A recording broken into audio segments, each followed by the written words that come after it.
자, 무서운 이야기 해드릴게요. 여러분은 고도 9,100m 상공에 매달려 있습니다. 무섭다고요? 그럼 조금만 봐드릴게요. 고도는 같지만 커다란 금속 튜브 안에 있는 비행기 안에 있다고 생각해보세요. 비행시간이 너무 길어서 물을 6컵이나 마신 후 화장실에 가고 싶은 충동을 느껴요. 줄이 너무 길어요. 갑자기 괴상한 생각이 떠올랐어요. 이 사람들은 모두 변기를 사용한 후 물을 내릴 거잖아요. 하지만 비행기가 어떻게 그렇게 많은 물을 실을 수 있을까요? 그리고 그 모든 쓰레기는 어디로 가는 걸까요? 물론 비행 도중에 미리 선택된 도시에 버려져 땅바닥에 흩뿌려지거나 좋아요. 그 이상 말하진 않을게요. 한 조종사가 그 비밀을 밝혀냈습니다. 모든 쓰레기는 특수 배관을 통해 비행기 뒤쪽으로 이동해요. 거기서 폐기물은 밀폐된 공간에 보관되어 비행기가 목적지에 도착하면 지상 승무원이 모든 쓰레기를 제거합니다. 장거리 비행에서는 1000번 이상 화장실물을 내릴 수 있으며 이로 인해 최대 1200리터의 쓰레기가 발생해요. 이제 그 물 얘기를 해볼게요. 비행기에서 변기에 물이 가득 찬 걸 본 적이 있나요? 아니죠. 비행기에서는 진공 변기를 사용하기 때문이에요. 일반 가정 변기처럼 물이 가득 차 있는 게 아니에요. 가정에선 변기물을 내리면 사이펀이 변기를 배수하고 중력에 의해 물이 하수도로 흘러들어가요. 하지만 이 방법은 움직이는 항공기에서는 작동하지 않습니다. 특히 비행기가 난기류를 통과할 때는 비행 내내 물이 흘러넘칠 수 있어요. 한편 물이 없으면 중력이나 사이펀을 이용해 변기를 비울 수 없습니다. 대신 물을 내릴 때 하수관 밸브가 열려요. 그리고 진공이 통의 쓰레기를 특수 탱크로 끌어당깁니다. 진공이 모든 작업을 수행하기 때문에 물 또는 비행기에서 사용하는 밝은 파란색 소독액이 거의 필요하지 않아요. 그렇기 때문에 이러한 시스템은 한번 물을 내릴 때 2리터 이하의 물만 있으면 돼요. 이에 비해 절수형 변기는 6리터를 사용합니다. 그리고 일반 변기는 20리터가 필요하고요. 비행기가 비행 중에 쌓이는 쓰레기를 어떻게 처리하는지 알아봤습니다. 하지만 또 다른 상황을 상상해볼까요? 조종석 앞유리에 금이 간 경우요. 조종석 앞유리는 두꺼운 유리 2장과 그 사이 난방용 플라스틱 층으로 구성되어 있습니다. 이 유리창 중 하나에 문제가 발생하면 다른 유리창이 전체 압력을 견딜 수 있어요. 따라서 앞유리에 금이 가더라도 비행기는 안전합니다. 균열은 매우 드물게 발생하지만 균열이 발생하면 조종사는 보통 하강해서 유리창의 압력을 낮추고 필요한 경우 여정을 변경합니다. 이제 조종석에 위험한 뱀이 있을 때 어떻게 해야 하는지 이야기해 보겠습니다. 제가 지어낸 이야기라고 생각할 수도 있고 사무엘 L. 잭슨 영화에서 본 장면이라고 생각할 수도 있을 거예요. 하지만 실제 상황이었어요. 남아프리카의 한 조종사가 4명의 승객을 태운 소형 비행기를 고도 3,300m까지 비행하던 중 좌석 밑으로 코브라 한 마리가 기어가는 걸 발견했습니다. 그는 잠시 동안 그 파충류를 쳐다보고만 있었어요. 그러다가 승객들이 당황하지 않도록 아주 침착하게 모두에게 티켓을 끊지 않은 밀항객에 대해 이야기했습니다. 비행기는 비상 착륙을 해야만 했어요. 이 경우 조종사는 승객들에게 솔직하게 표현하기로 결정했습니다. 하지만 때때로 조종사는 난기류와 같이 특정 사람들을 긴장하게 만들 수 있는 단어를 훨씬 더 순수한 다른 표현으로 대체해요.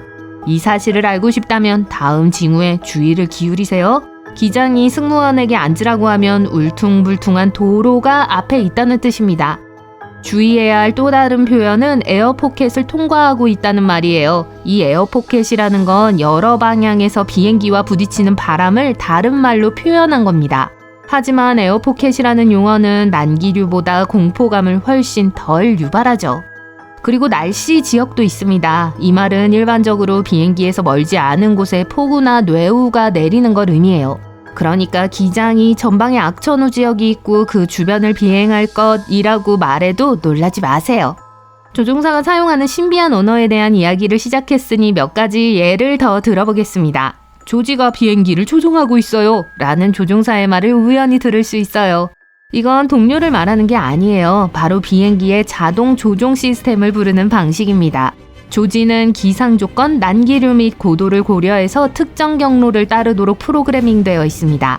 조종사는 일반적으로 순항 고도에 도달했거나 10시간 이상 비행해서 휴식을 취해야 할 때 자동 조종 장치를 사용해요. 가끔 점프석에 조종사가 있다는 말을 우연히 듣게 될 때가 있습니다. 비번인 조종사나 다른 승무원이 본국으로 돌아갈 때 점프 시트에 앉는 경우는 드문 일이 아니에요. 연방항공청 검사관도 접이식 좌석으로 여행할 수 있습니다. 일반 항공사는 다른 회사에서 근무하는 조종사에게 점프 시트를 제공하기도 해요.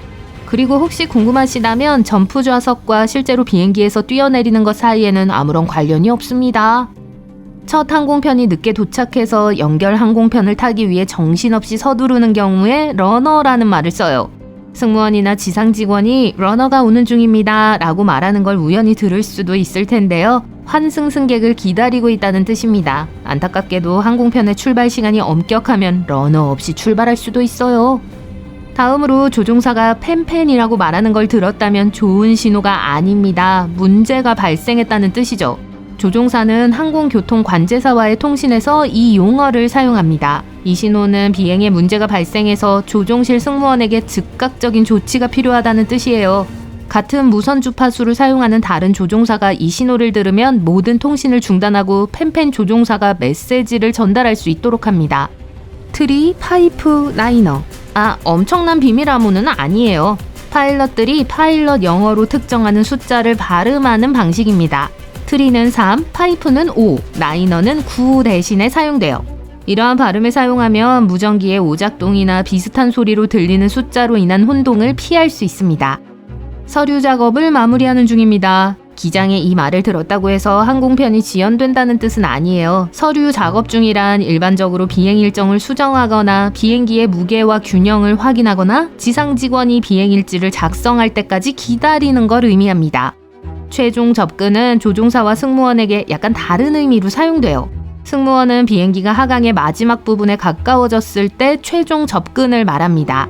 조종사에게 최종 접근은 비행기가 이미 활주로에 정렬되어 있어 조종하거나 추가 회전을 할 필요가 없는 상태를 의미합니다.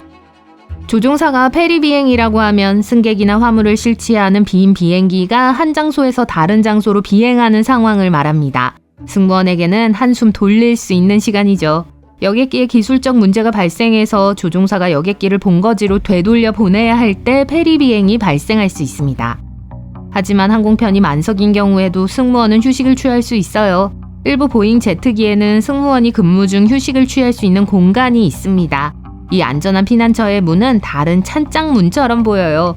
하지만 문을 열면 커튼으로 분리된 침대 2개가 있는 작은 방으로 이어지는 좁은 계단이 보여요.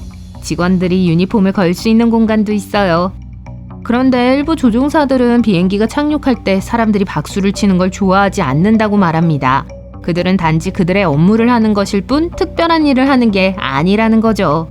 우편 배달원이 우편물 배달할 때 박수 안 치시죠? 그들 중 한 명이 던진 비유적 질문입니다. 또한 조종사에게 너무나 팁을 주고 싶을지라도 그러면 안 돼요. 그들 중 몇몇은 인정했다시피 이상하다는 게 이유죠. 항공업계에서 팁을 주는 건 새로운 관습입니다. 승무원에게 팁을 주는 건 점점 보편화되고 있지만 누가 생각이나 했겠어요? 조종사에게 돈을 주는 건 다소 눈살을 찌푸리게 해요.